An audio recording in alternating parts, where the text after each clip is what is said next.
I'm Dr. Tala and I've been a neonatologist for 16 years now, and like a lot of people that have worked in the NICU for that long, I've done a lot of taps. So I'm here to give you some tips on how to do a spinal tap. Hopefully you watched the previous video on how to kind of set up for the spinal tap, the holding, the importance of pain medications and sterility and everything. The other important thing that you need to do is get informed consent. Some hospitals require you to get the parents to actually sign. Sometimes it's just verbally letting them know and allowing them to agree to the tap. Now let's go over the logistics of doing the tap itself. The first thing I'll say is that in the NICU, all the spinal taps I've done have been side-lying. But a recent study showed that if babies are sitting up, this may be safer for the babies and maybe make it more likely to get a successful tap.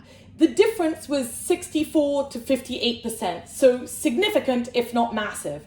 Most of these babies were term and on no oxygen or nasal cannula, and the youngest they went down to was 27 weeks. So it's not certain if this is translatable down to the smallest babies. Because I'm used to the sideline position, that's mostly what I will discuss today. I will cover the sitting position briefly at the end. Let's begin. Like we said, somebody has already perfectly positioned the baby in the sideline position for you. And the baby has been given pain medication and is nice and calm. Maybe you even have classical music playing in the background. Before we sterilize the area, I like to get a really good feel for the markings.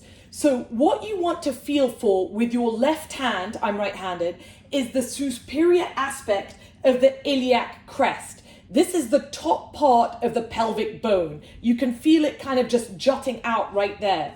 So feel that with your left hand. If you draw a parallel line down from the iliac crest, it should cross at about the level of L4 or the interspace between L4 and L5. Generally, that's the interspace you're going for, between L4 and L5, or you'll go one higher between L3 and L4. Remember that the spinal cord moves more proximally as the premature infant gets older. So in adults, the spinal cord ends at L1, L2.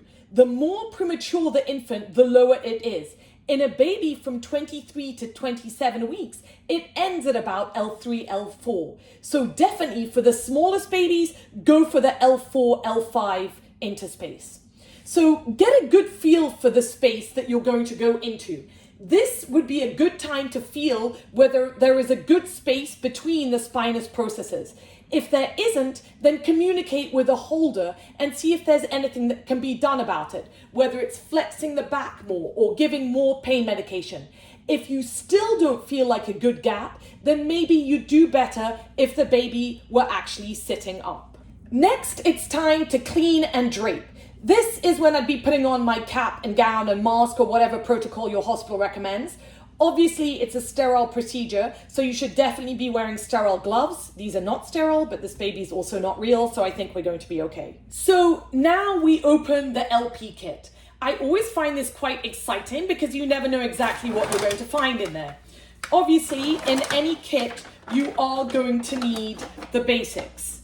So you do need extra sterile drapes, or you need to get more sterile towels if you don't have any in there. Then you need 3 or 4 tubes to collect the CSF. I always like standing these up as soon as I open the kit so that they're ready to go when the fluid is dripping. You don't have to worry about that. And normally each kit has little holes in it where you can set these tubes up. Obviously, you need some betadine or povidone iodine wipes. And of course, we need the needle. I always like having an extra needle, so we may need it, and if we don't, it will ward off the bad luck. And we'll talk a little bit more about the needle in a second. Now that you've opened the tray, the next step is to clean or disinfect the lumbar area.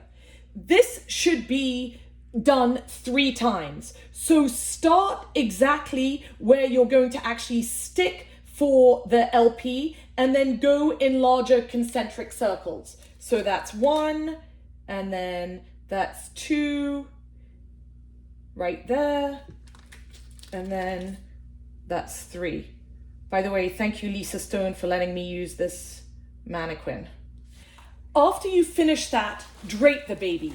First, I place one of the sterile sheets under the baby. This may involve the holder picking the baby up or rolling the baby a little bit. Then I use the other sheet slightly differently from what a lot of people do.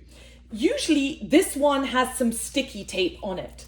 So normally I like to put this sticky tape where the holder is holding the baby, or just kind of like where the ileal crest is.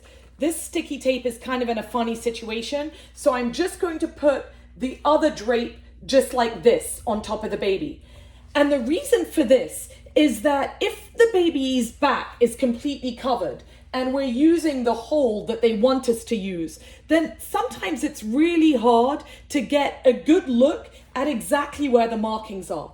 Like I said in the first video, one of the most common reasons why we actually miss the tap is because we've gone too lateral. We're not completely midline, so we're going either too far up or too far down. If you only just kind of cover the superior aspect of the back, then you've still got a really good idea of where the midline is.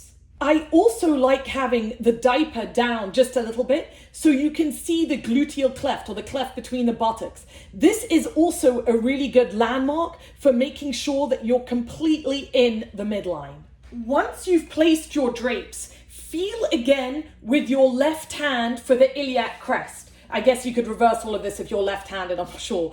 But feel with your left finger for the iliac crest, and then place your thumb right on the spinous process, right above where you're planning on sticking. So like we said, if this is L4 and I go directly below this, then this would be the L4, L5 interspace. You normally have to remove the little plastic covering from the needle, but this is the point that we're ready to actually insert the needle. So let the holder know that you're about to do this. So again, with our left hand, we have the finger on the iliac crest, the thumb at the level of the spinous process. So I normally keep my thumb right there as I'm sticking the needle in.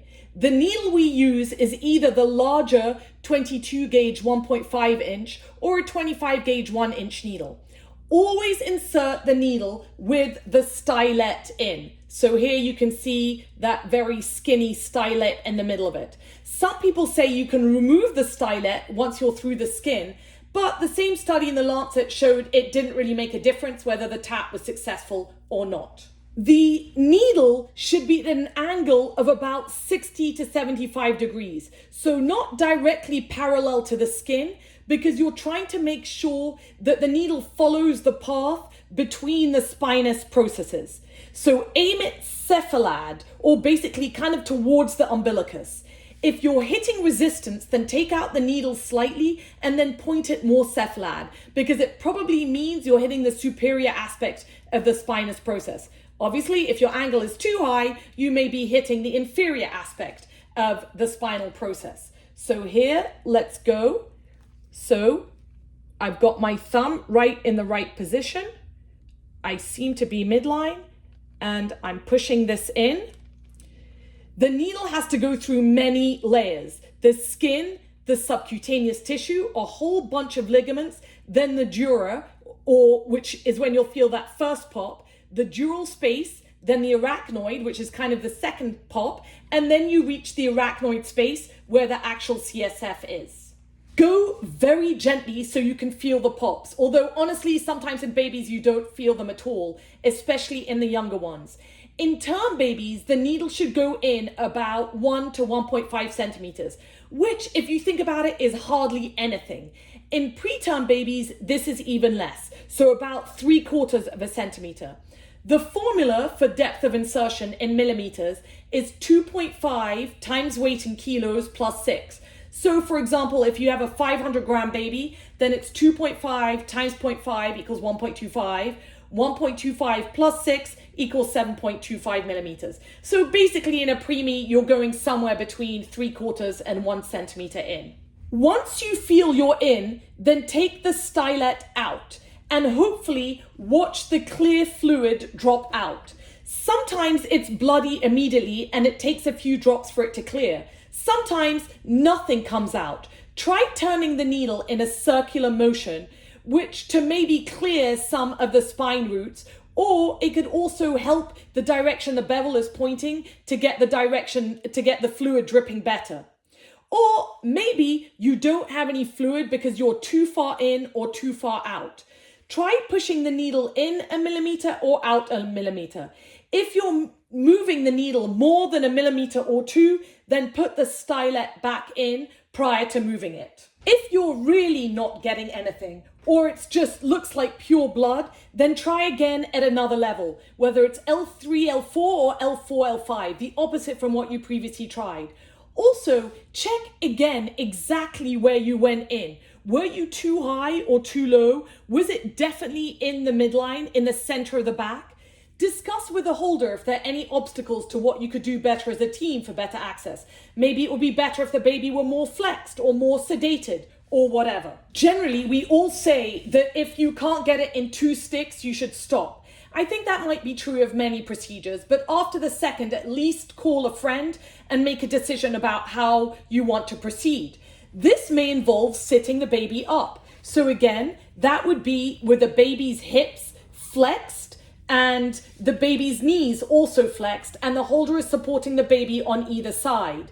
Place a drape under the baby only. Again, you're still using the iliac crest as your marker. So you're still using the iliac crest as your marker and just kind of pass a line across it. That's the spinous process you're going for. The rest continues very similarly. You're still aiming the needle towards the umbilicus, like that. Anyway, let's assume that you got it. Once the fluid is dripping, then fill up 4 tubes with about 0.5 mLs in each tube. Try to get 2 tubes minimum, 1 for cell count and 1 for culture, if you're getting it to check for bacterial meningitis. Even if you're doing it for HSV or syphilis, it's good to have extra tubes and to take a look at the cell count and protein and sugar levels. If you happen to be tapping for a non-obstructive hydrocephalus, then get about 10 mLs per kilo of fluid. I haven't done that in an extremely long time. If the fluid is dripping really slowly, then sometimes you can get it moving by getting someone to gently rub the anterior fontanelle. Obviously, that puts a little bit of pressure and kind of forces the CSF to go out a little bit faster. Be very careful when you're doing this though. After you've finished, reinsert the stylet. This is apparently important so there isn't a chance that you could suck out nerve roots as you're taking out the needle. You know, we always used to argue that maybe we shouldn't put the stylet back in because you have a higher chance of reintroducing an infection, but the overall thought is that it is better to put it back in. So reinsert the stylet and then pull out the needle. Once the needle is out, cover the area with a little Band-Aid and then make sure that you clean all the betadine off. That stuff can really burn in babies and actually create what looks like a chemical burn. So be sure that it's all cleaned off very carefully. Then which tubes to send? Basically, always send the first tube for culture, probably least likely to be contaminated, and then send the least bloody tube for the cell count, whichever number that is. Make sure that they're all labeled correctly. And then the other ones you can send for protein and glucose or whatever it is that you're trying to get. And that's it. I hope that you found that helpful. Please like this video if you got this far. If you are interested in neonatal education, then please subscribe to our channel. And if you want the PDF summary of this video, then subscribe to our newsletter. Thank you again so much for being here.